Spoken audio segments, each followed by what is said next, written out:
زیاتر گفتوگۆ لەسەر مەترسیەکانی گروپە چەکدار و توندڕەوەکان لەسەر دۆخی ئێستای سووریا ئەکەم لەگەڵ میوانمان قاسم غەڕاوی شرۆڤەکاری سیاسی کە لە بەغداوە لەگەڵمانە. ئەم کاتتان باش بەڕێز قاسم. پێش هەموو شتێک ئایا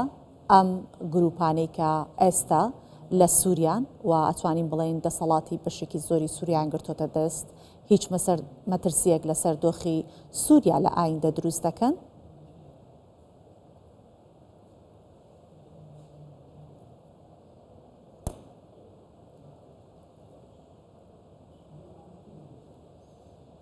بسم الله الرحمن الرحيم تحية لكم گەورە میهرەبان سڵاو لە ئێوە و لە تەواوی کارمەندانی کەناڵەکەتان و تەواوی بینەران.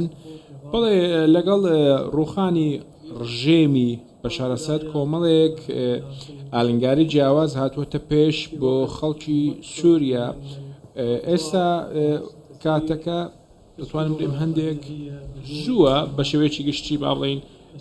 هەڵسەنگانی بۆ دۆخەکە بکەین، چونکە چەندین ئالنگاری جیاواز هەن لەوانەیە ڕوبەڕووی سووریا ببنەوە لەگەڵ ئەوانەی کەوا سەرکردایەتی شۆڕشیان کرد و هاوکات هەموو ئەوانەی کەوا جوڵەی سەربازیان هەبوو کە دەستەی تەحریری شام بوو. ئەوانە گروپێکن لەلایەن ئەمریکیەوە بێگومان لەلایەن ئەمریکاوە وەکو ڕێکخراوی تیرۆریستی ناسراون. هاوکات هەموو ئەو چەکدارانەی کەوا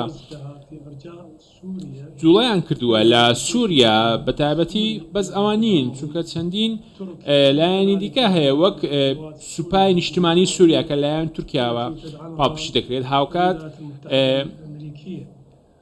هەسەدە بە هەمان شێوە ئەوانیش کە لایەن ئەمریکاوە پاڵپشتی دەکرێن. هەموو ئەوانە گروپی جیاوازن. ئێستا سووریا ڕوبەڕووی ئەمری واقعەکی جیاواز بووەتەوە. هاوکات ئەلبەشیر ئێستا ڕاست پێدراوە بۆ ئەوەی حکوومەتێکی ڕاگوزەر پێک بهێنێت لە پێناو ئەوەی ساڵی ئایندە هەڵبژاردن بکرێ و سیستەمەکی نوێ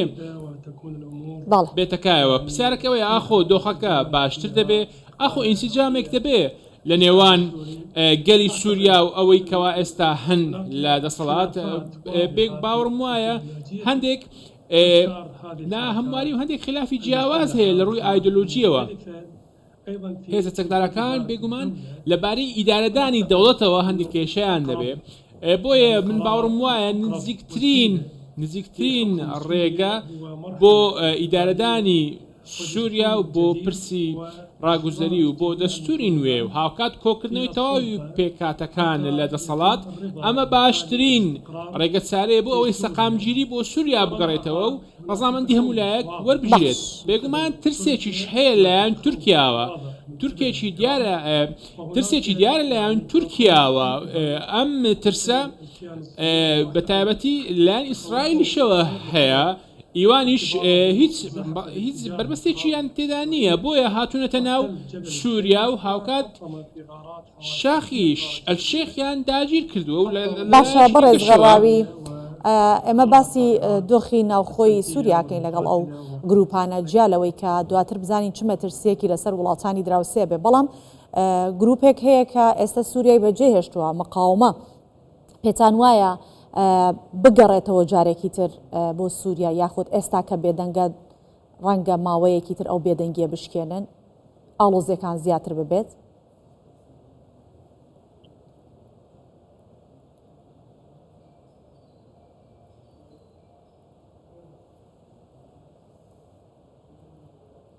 هل تقصد المقاومة أيام الأسد؟ بێگومان ئەو مقاومەی مەبەست ئەوەیەکەوە مقاومە لە کاتی ڕژێمی بەشار ئەسەدەوی بوون. بەڵێ بێگومان ئێران خۆ پاڵپشتی مقاومەی دەکرد لە سووریا، هاوکات لە ڕێگەی سووریاوە ڕەوانەی لوبنان کرابوون، هاوکات بەشداریان لە دەوحە کرد، هاوکات بەر لە کۆتایی هاتنی ڕژێمی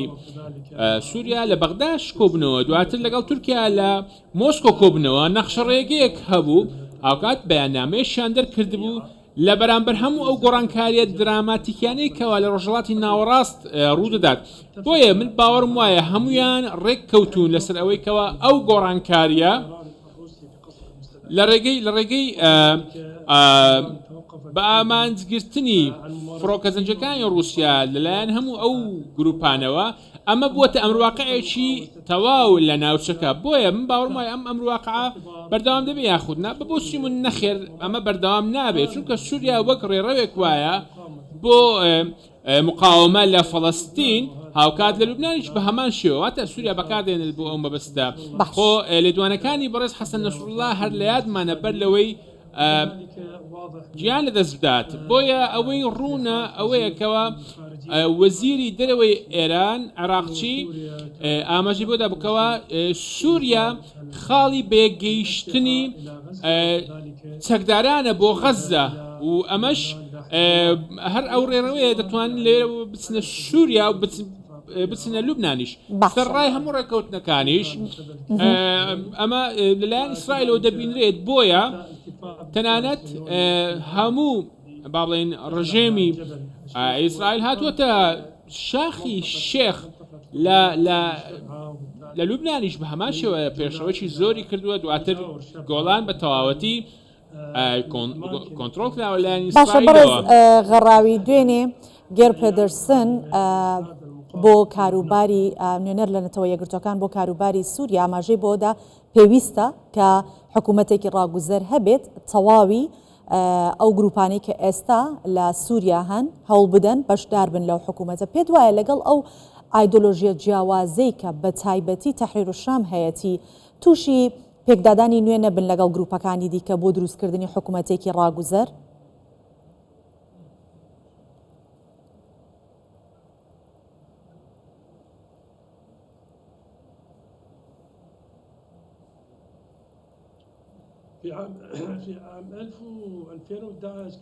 لە ساڵی 2011 کاتێک کە خۆپیشاندانەکان لەدژی ڕژێمی سووریا دەستی پێکردبووە هەوڵێکی زۆر هەبوو لایەن نەتەوە یەکگرتوەکانەوە بە تایبەتی لە ساڵی 2015ەوە هەبوو لە سووریا و لێژنەیەک پێکەنرا بوو بۆ ئەوەی دەستور بنووسێتەوە تەنانەت ئۆپۆزیسیۆنیش بەردەوام بوون لەمە و هەوڵی ئەویاندا ڕێڕەوێکی گونجا و بدۆزنەوە بۆ ئەوەی تا هەڵبژاردن بەڵام هەموو ئەو هەوڵانە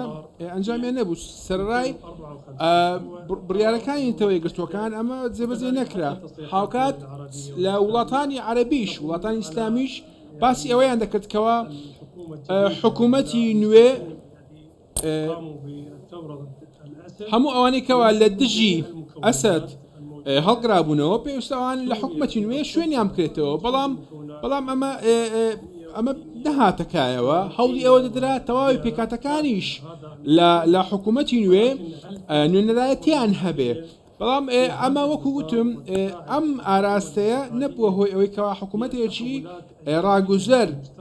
دابمەزرێت ئاوکات هەندێک گۆڕانکاری نوێ بکرێت ئەمە بۆ ڕێگر لە بەرەزغەڕاوی ئێمە باسەکەمان چونکە مەترسیەکانی گروپە چەکدارەکان و تونندڕەوەکانە لەسەر دۆخی ئێستایی سووریا ئەمێت بەم شێویان پرسیارە بکەم ئەگەر حکوومەتێکی نوێ پێکهێنرا پێت وایە لەگەڵبوونی ئەم چەکدارانە و ئەم گروپە تونندڕەوانە چ جۆرە حکوومەتێک لە سووریا دروستە بێت حکوومەتێکی فیدراڵ دروستە بێت حکوومەتێکی مەدەنی دروستە بێت حکوومەتێکی دموکرات دروستە بێت چ جۆرە حکوومەتێک سیناریۆ هەیە کە دروست ببێت؟